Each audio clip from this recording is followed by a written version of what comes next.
Good morning. Thank you all for coming on this beautiful day in the fall in Western New York. And just as you're getting your coats off and turning your cell phones off, could you all please rise? We are going to be honored by some of our finest young people from Clarence Central High School who are going to sing for us their rendition of the national anthem. Joining us are Colin Diver, Leah Farley, Allison Tuttle, Mindy Lamb, Emily Wangler, Evan Kickman, Alex Ventura, Darren Pope, and Tyler Bird.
Thank you all for joining us in what I am sure will become a very informative and productive collaborative effort in tackling what has been called an epidemic, not just in Western New York, but in fact in the entire country. If I were to ask some of you what are the leading causes of death, many of you would predict and perhaps accurately say it's traffic accidents. But I know I was stunned, frankly, to learn that the number 2 leading cause of death comes from drug abuse. And within this whole genre of drug abuse, there is certainly nothing more significant and nothing more critical for us to address than prescription drug abuse. In fact, statistics that are available from the Office of National Drug Control Policy indicate that fatalities from prescription drug abuse exceed the fatalities from illegal drugs such as cocaine and heroin combined.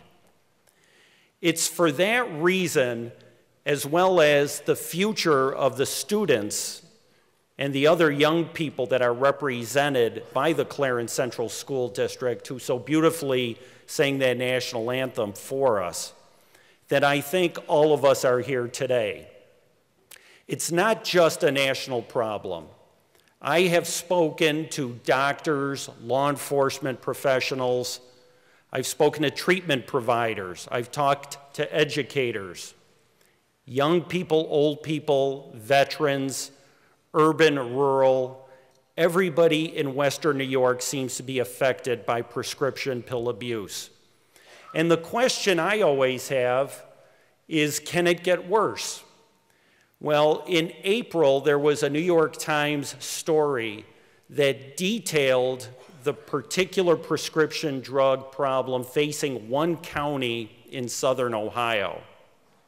The findings from that study and that story was that every young person in this one county in the Appalachian region of Ohio was addicted to prescription pill abuse.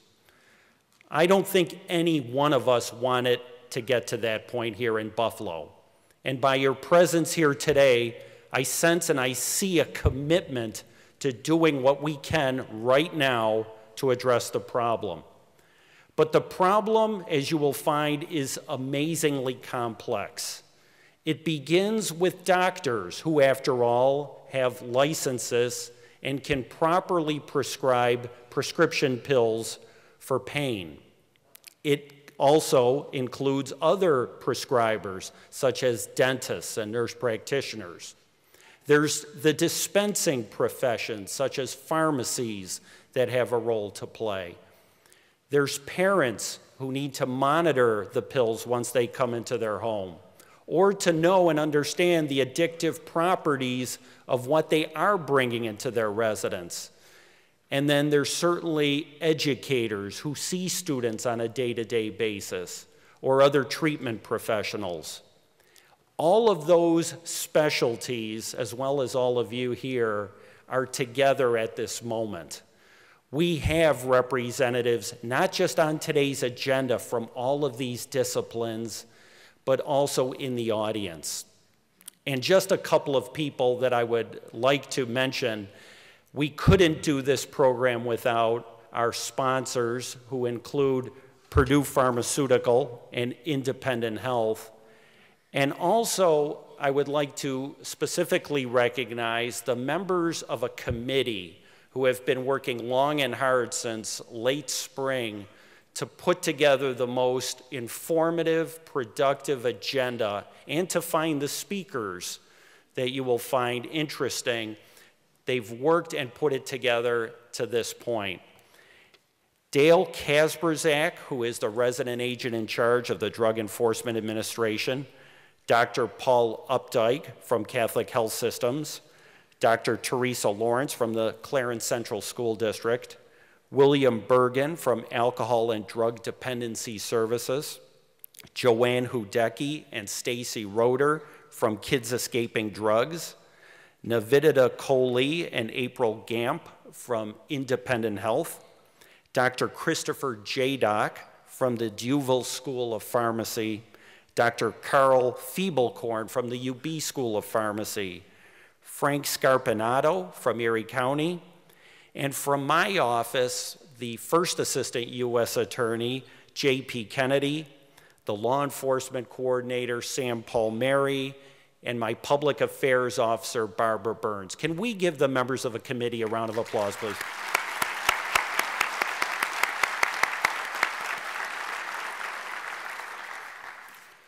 I should also mention two other people in the audience. There is my partner in fighting crime, Erie County District Attorney Frank Sedita is here. As well as my partner in life, Kathy, is here as well. So,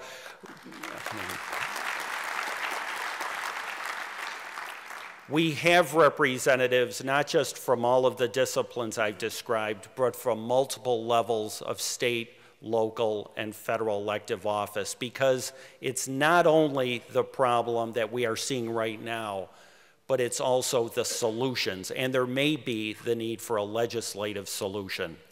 Now, just a couple of ground rules before I introduce to you our next very distinguished speaker, and that is this.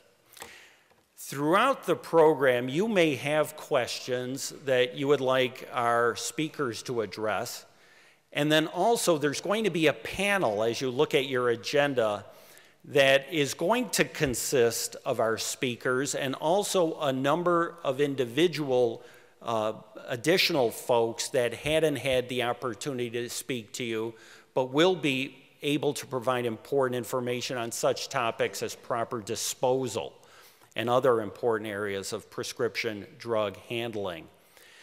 If you think you have a question or there's a particular topic you want to address and you want our speakers and the experts to address, this is how you get that question to them. We are now in the 21st century, and if you have an iPad or a BlackBerry, which hopefully is on silent, you can text that information, you can email it, or if you're an old pen and ink person, you can also do it. And we will make sure that those questions, as we have time for, will be included and addressed going forward. We also are going to have throughout the program a number of speakers that I think you will find particularly compelling. I'm not going to introduce them further, but you are going to want to be in this auditorium for each of our other speakers who will not be named to you, but who will be presenting a side of this particular problem that you need to be aware of. With that, let's continue with one of our first two very important speakers. All of the people that are going to be addressing you today are important and have expertise. But our first speaker is somebody who occupies a very important role within New York State, and that is our New York State Attorney General, Eric Schneiderman. A.G. Schneiderman was elected the 65th Attorney General of New York State on November 2nd, 2010. As Attorney General, Mr. Schneiderman is the highest-ranking law enforcement officer for the state of New York and is responsible for representing New York and its residents in all civil and criminal legal matters. Attorney General Schneiderman brings with him a wealth of experience in both the public and private sectors.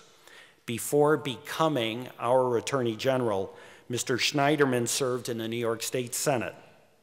The Attorney General also spent 15 years prior to that in private legal practice, and later as a partner at the law firm of Kirkpatrick and Lockhart, where Mr. Schneiderman handled complex litigation matters. Mr. Schneiderman has also served as a public interest lawyer for many years. Attorney General Schneiderman graduated from Amherst College in 1977 and Harvard Law School in 1982. And on a personal note, I would say that our Attorney General has a particular concern about prescription pill abuse, and that's why he has agreed to join us to, in fact, co-sponsor this event. And with that, our Attorney General.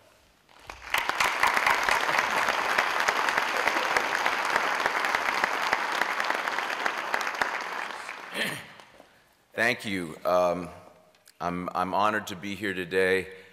I am impressed and very pleased at the turnout and response when your great U.S. Attorney, Bill Hochul, asked me to co-sponsor this event. I didn't know how seriously folks were going to take this issue, and the response has been overwhelming.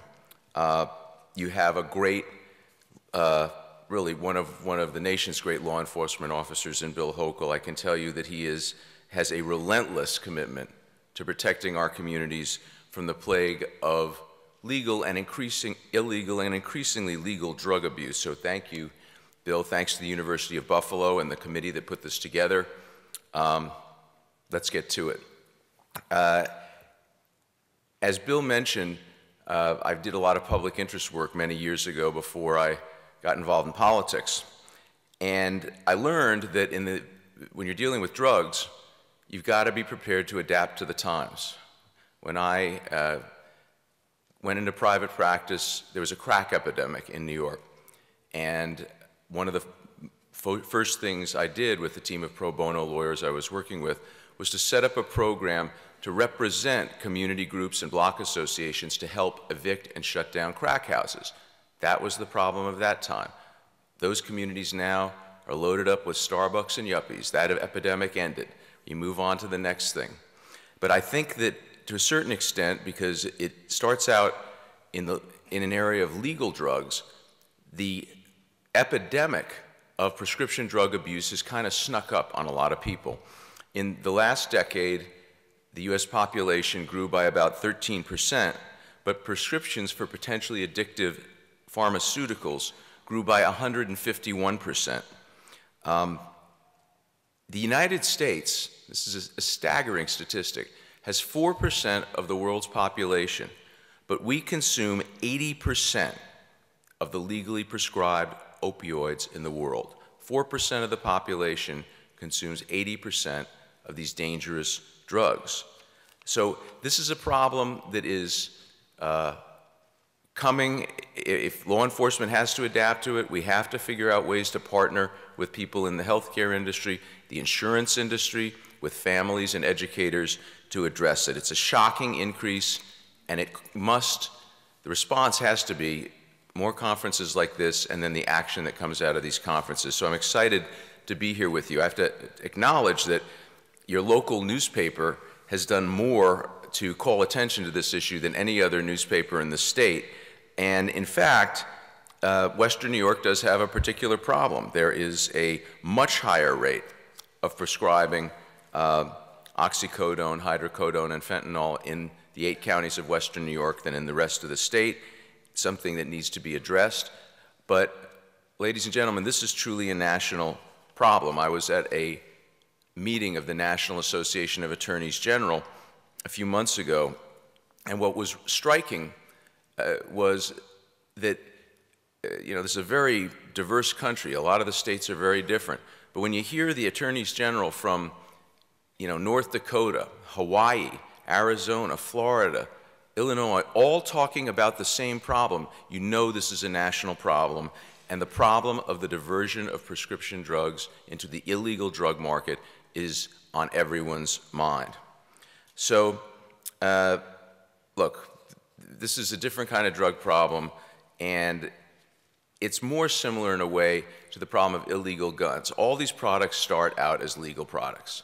There's no drug company that says, 5 o'clock, time to stop making the legal drugs, let's start making the illegal drugs, right? They all start out as legal products, and we have to figure out at what point in the pipeline, from manufacturer to consumer, they're being diverted. One of the most critical steps, from my point of view, is getting a better handle on what's happening with doctors and with pharmacists. And in order to address this, we've come up with a program that we are trying to move through the state legislature, and there are a couple of members of my staff here who will be doing a much longer presentation about the specifics of what we call the iStop program later. Gary Beldorf, who's the head of our Medicaid Fraud Control Unit, and Greg Krakauer, who's my senior advisor and counselor and was really one of the architects of this program. The law we're trying to pass would set up a real-time internet tracking system for going after overprescribing. So we call it the Internet System for Tracking Overprescribing, or iStop program. There is no state in the country that has a program like this. It would require doctors and pharmacists to consult an online database and then put in information about prescriptions. If you go to a doctor right now, what's the one thing they do that involves no testing and no checking? What other medications are you on? It's really remarkable if you think about it. They are completely dependent on self-reporting by patients. So you may have 5 other OxyContin prescriptions, and the doctor has no way to find out. There is no access to a database that will tell them about that. So this program would set up an online database. We're really taking the best ideas I picked up from a lot of my colleagues, because there are about 43 states that have some form of database out there. And it's something that I think we can do. It's very cheap, and it's going to give us a better handle on the problem. The iStop database is only going to deal with serious controlled substances. It's not tracking everything. And the reporting and the tracking of drugs through this system would first of all stem the use of prescription narcotics just simply by allowing doctors to ask you that question. Why do you need another prescription for this drug? Those who act in good faith, and let's be clear, that's the overwhelming majority of medical professionals, will have better tools to treat patients. They'll know everything that you're taking. If you forget to tell them something, they'll be able to find out. And when a pharmacist wants to fill a prescription, they're going to be able to see immediately what other prescriptions the patient has. And if there's a red flag raised by something, they put it into the system, it gets to the authorities. The other issue that this system would address is that this really closes down the pathways for the people who would abuse the system. It's very, very hard to avoid detection if you're a doctor who's writing too many prescriptions and this is being entered into the system and the pharmacist can see it and report it. Unscrupulous providers can try claiming that patients didn't report their history of drug use. Now they won't be able to because they're required to check the system and enter any information into it. So they won't be able to plead ignorance and willfully overlook people who are, and we know there is a profession developing out there of folks who just doctor shop and accumulate narcotics. Third, iStop would prevent the use of stolen prescription pads and of forging of prescriptions. There are a lot of cases where a pharmacist, if he gets a prescription, there's no way to check to see that that's a valid prescription. Here, if there's no electronic record entered by the doctor into the database, the pharmacist would know there's a problem. And if someone tries to alter a prescription, the pharmacist would know that there's a problem. So this is a very simple system. It's cheap. It will help. It's one tool out of many, but it's something that we put together, introduced into the legislature last year, and I'm very confident that we're going to be able to build the support to pass it in the upcoming legislative session. But a crisis like this requires an all-levers approach. The attorneys in my office are like the attorneys in the office of the district attorney and the U.S. attorney. We're increasingly hearing complaints. We just have to get everyone together who works in this area to come up with the right solutions. iStop is one part of it, but we have to get into the education system. We have to make sure that parents and teachers are having the hard conversations with their children. We have to get doctors and pharmacists engaged. This is something that people in the medical profession, I think, when they understand it, are going to want to do it. It provides an extra tool to provide additional care, and the cost savings are going to be extraordinary. We spend in New York over $250 billion a year on Medicaid prescriptions just for controlled substances. If we can cut down on the diversions, we save lives, we shut down the illegal market, but we also are going to save a lot of money. So that's one suggestion. As I said, the colleagues from my office are going to be presenting, I think at 3:30 today, a more detailed explanation. But we're here to listen, and we're here to learn. And as Bill mentioned, there are folks here who have insightful and sometimes dramatic perspectives on this problem. So let's open the conference. Let's dialogue, let's debate with the commitment of all the people in this room. And again, thank you for coming out. I am overwhelmed with the turnout, but in fact, it's appropriate to the gravity of the problem. I'm honored to be here with you, and I assure you that in the Office of the Attorney General, we're going to be working to find innovative approaches to all of our problems, but particularly in this area, this epidemic, and it is truly an epidemic, this is not hyperbole. We are going to work with other partners in law enforcement, our partners in healthcare, and work with all of you to solve this problem. Thank you very much.